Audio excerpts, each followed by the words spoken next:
Man, I feel the urge for another Blu-ray. No, dude, you cannot buy another Blu-ray. Fine, dude.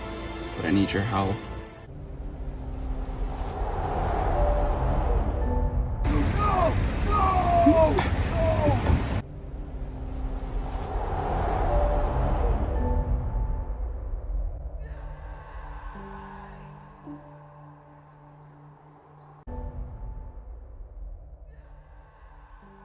Hello, everybody, and welcome back to ZakIsCinema. Yes, welcome home, everybody. You know, if you find yourself just kind of sitting there, just daydreaming, and find yourself so confused as to why Man of Steel was ever such a mixed movie, and you sit there and just wonder, like, did I maybe see a different cut of this movie? I never understood why it was so mixed here.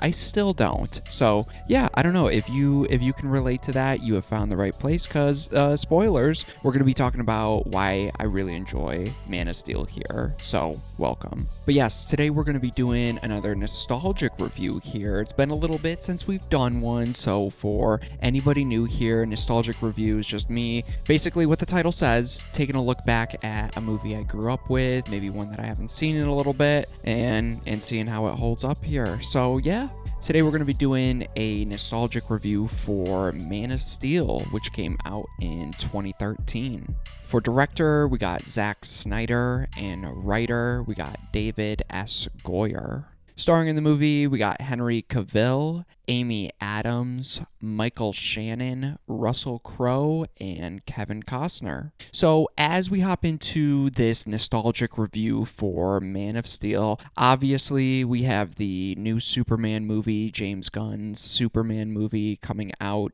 very shortly here, which I'm definitely really looking forward to. I'm just so curious and interested to see how this new DCU universe is going to be playing out here. I don't know. I hope it goes well. I hope it provides a much needed revamp to the superhero genre, since it's, you know, it feels like it's kind of petering out, at least to me at this point. So I really hope that the new DCU comes in here with a bang with its first movie. So I'm definitely looking forward to that. But I thought it'd be fun to kind of come back and revisit Man of Steel here. So yeah, I remember like very vividly when this movie came out, because if I remember correctly, it was when my local theater also started getting those reclining seats, and then you all of a sudden had to start reserving seats, which just like kind of blew my mind as a young ZakIsCinema, because I was so used to just like stressing out, getting really anxious. I was the type of person that would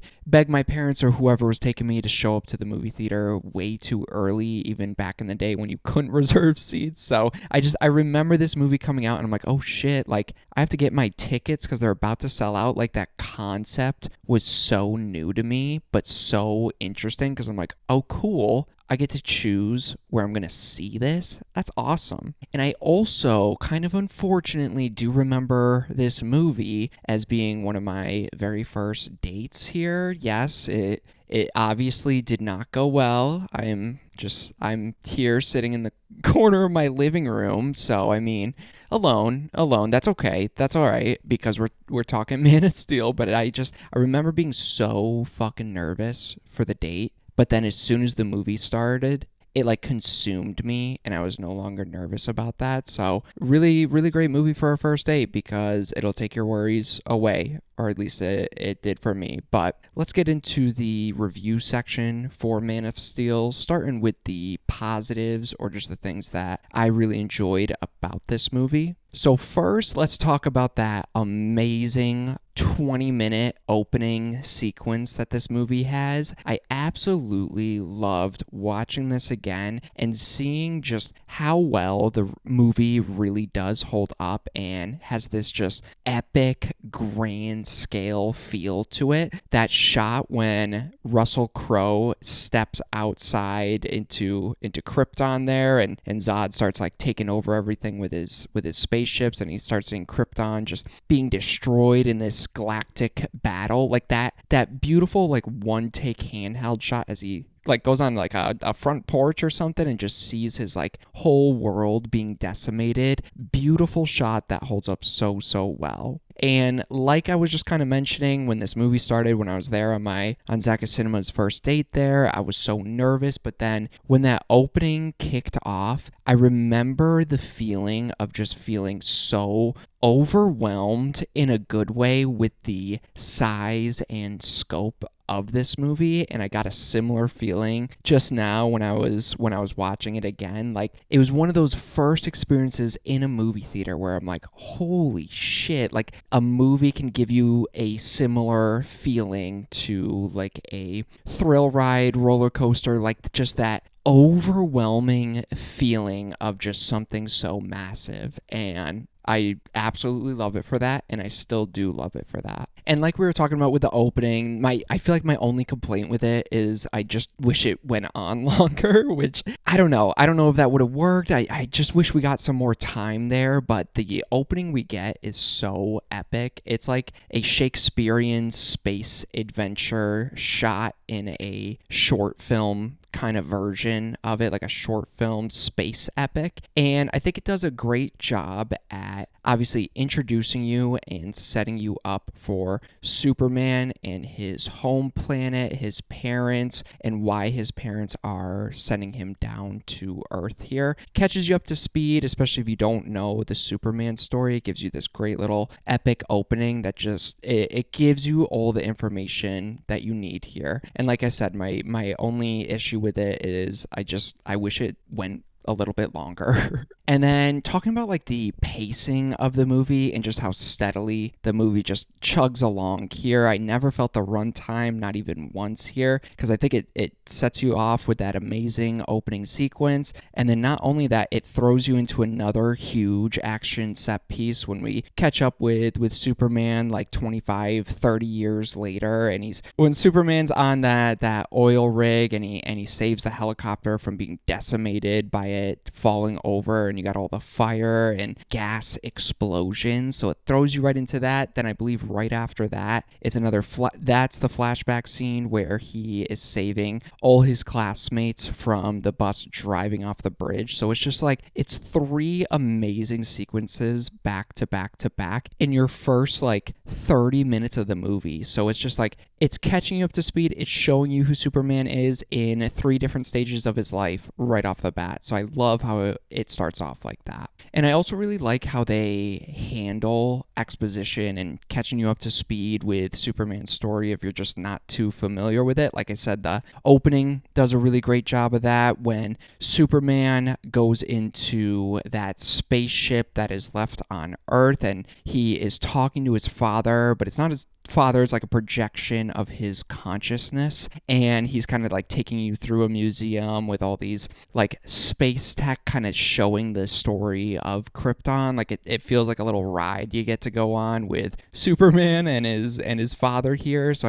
I like the exposition there because Superman needs that information, but it's also for the audience, but it feels better because Superman needs that, and we're like, hey, I'll listen to Russell Crowe talk a little bit here. I think the music is absolutely incredible. I'm pretty sure, I probably should have looked this up, but I think it's Hans Zimmer. I'm like 95% sure it's Hans Zimmer.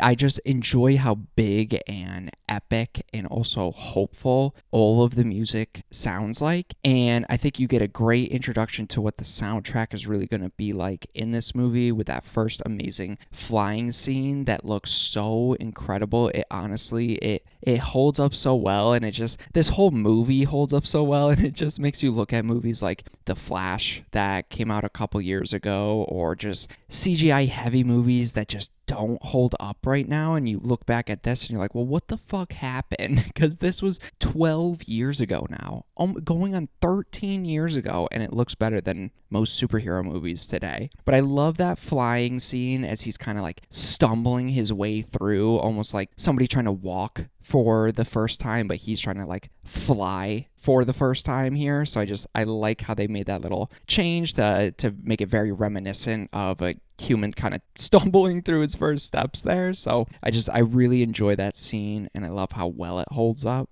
There's a really cool like horror-esque scene when Zod first comes down to Earth, and I believe he like takes over the news stations, takes control of the power, everything goes dark, and there's this really like creepy, cryptic message going on everybody's TV. And I think Superman and his mom are coming in from outside, and as they walk into the barn home, it's all dark with just the flickering TV. I love like little horror elements like that. And then I think it also adds a lot to Zod, just showing how terrifying and horrifying this villain really is going to be here. I'm going to be talking about this a lot, I feel like, too, but I love looking back on some of these now older superhero movies, and specifically with Man of Steel here. I love how gritty and serious this movie really does take itself. It's so refreshing, and you're so used to getting very glossy, very perfect looking superhero movies, and I love how this movie looks, how serious it takes itself, the subtle like film grain all over this movie. It made me appreciate it even more, I think. And kind of jumping off that, how I appreciate this a little bit more compared to how many newer, different comic book movies we've really gotten, I do really appreciate how this is a good, simple story, especially with its villain, because we have Zod as the villain here. He's kind of trying to come back and find Superman to team up with him so he can recreate Krypton on whatever planet he can find, team up with Superman because he knows he's one of the last remaining people from Krypton, and one of the most powerful people in existence, so it makes sense for him to want to team up. It makes sense for Zod to want to reconstruct his home planet, since he never got the chance to rule it how he wanted to, like he was explaining in the beginning. Like at this point, it might feel cliche given how overly saturated the market is, but I feel like the serious tone and different vibe of this movie really helps still make this stand on its own, even when it's a little bit cliche. But I think they do that simple story very well here. And I feel like I'm not the biggest fan of flashbacks. However, I think this movie does it really well with the flashbacks and kind of dream flashback exposition scenes, because if we saw all the childhood stuff, I think we'd be missing out on a lot of the Superman stuff. And obviously, if you go into Man of Steel, you're here for more of the Superman stuff. So I like the purpose that the flashbacks give, and it keeps this movie like going along. And again, all those flashback scenes I really do enjoy, because not only it fleshes out Superman, shows you him growing up and develops that very important character piece of why he's so attached to humans and why he's so attached to protecting Earth when this isn't even his planet. So I love how simple those flashbacks are, but they really do a good job at fleshing out Superman's story here, and I think they do a good job at not taking up too much of the runtime, so it kind of keeps going very nicely here pacing wise. But yeah, let's get into some of the third act stuff, because I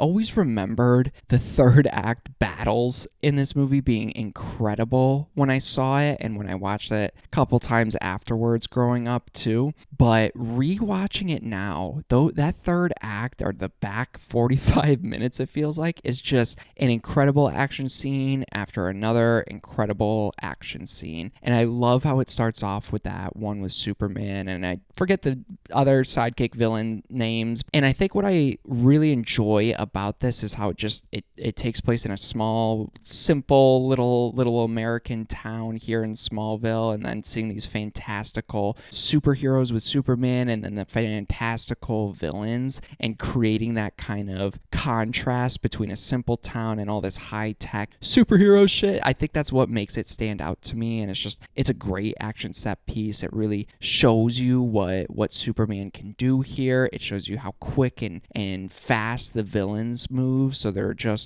as much of a threat to Superman as Superman is to them too, which I really enjoy. And to me, I never, like, once I found out this movie had a pretty mixed response, I never understood the argument that Superman doesn't act like Superman because he causes so much destruction in the third act. Like, that's what makes me feel like people watched a different movie, or maybe just had their eyes closed or some shit. I don't know. Like, there's fucking aliens threatening to destroy Earth and the entire planet. They have a device that is the world engine, I think it's called, to literally consume and change a planet. They come in, they evade his small town, throw him through IHOPs and Sears department stores, and he doesn't go out of his way to just like fly through buildings for fun and cause more destruction. Like, people with that argument reminds me of like how Superman must like feel. Like, you kind of see what they're doing in the new trailer with James Gunn's Superman about how frustrated he is because he's trying to help people, but people are calling him like some like war criminal because he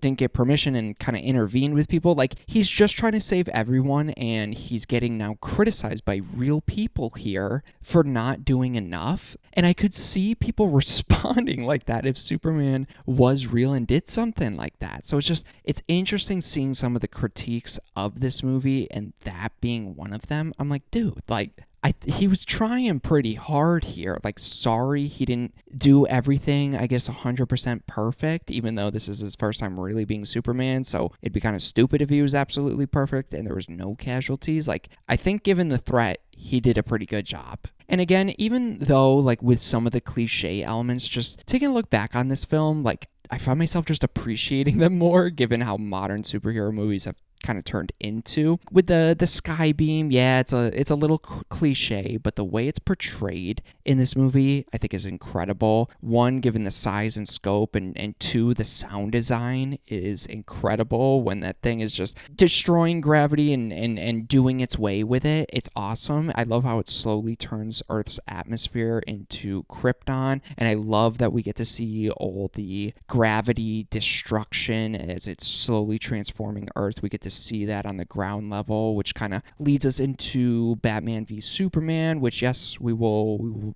be reviewing next, if you're wondering. So even though it's cliche, I do still enjoy it. I do still consider that a positive. And again, with this incredible third act this movie gives us, honestly, the back 45 minutes to an hour, I love how it gives you that classic superhero third act battle that he's doing, and you know, they open up the black holes, they suck them all out there, but then they also give you another more personal third act battle between Zod and Superman that's also just so personal and so well done, and it comes off as like a crazy violent fist fight that would take place in a bar back alley or something, but it's between two superheroes and a super villain, and it's just, it goes all fantastical, but it's that raw, gritty feeling that I get from maybe like a street fight or something like that. So I love how you kind of get two third act battles here that mean just as much to the character of Superman. And to me, I really do enjoy the ending here when Superman has to choose between Krypton and the people that raised him and the people on Earth, and he kills the villain by snapping his neck here. You know, tell that to General Zod, snap neck, you know. I can't remember another superhero movie that has ever ended and climaxed at a superhero snapping the villain's neck. Like, that is just so personal, and I like how it kind of goes, that kill kind of goes into the themes of Superman here and the story that this movie was telling, like the way that he took him out in such a personal way. Like, it almost reminded me of someone getting like stabbed. Like, it's much more personal than just like a gunshot. So I love that, and I love the emotional impact it does have on Superman too. Now, let's jump into my mixed aspect for Man of Steel here. These are just things I'm like somewhat positive, somewhat negative, nothing really derailing the movie here. But to me, I do really enjoy the Superman story we get here. However, the opening is so good, like I mentioned. I wish we had a little bit more time there. Like, I wish we got some more development between Zod and Russell Crowe's character to really feel that loss and betrayal, because they're obviously kind of like, you know, setting up got that classic like biblical story of Jesus and Lucifer here, but I just wish we got a little bit more to make that a little bit more impactful, because then when Zod shows up, it would have made it even better. Like, that's why it's in my mix, because it's not bad. I just wish I got more of the really great stuff in here. So honestly, if this movie, instead of, I think it's like 2 hours, if it was 2 hours and 20 minutes, and we got more time in the beginning here, I think I would have enjoyed it even more, in my opinion. And in my mix, I have the relationship between Clark Kent and Lois here. It's definitely not bad, just she immediately starts fawning over him, and they don't have much time together in the movie. I thought I remembered them being together a little bit more, but they don't really build a strong connection. You're just like, oh yeah, that's Lois, so she's going to end up with Superman. So yeah, it works,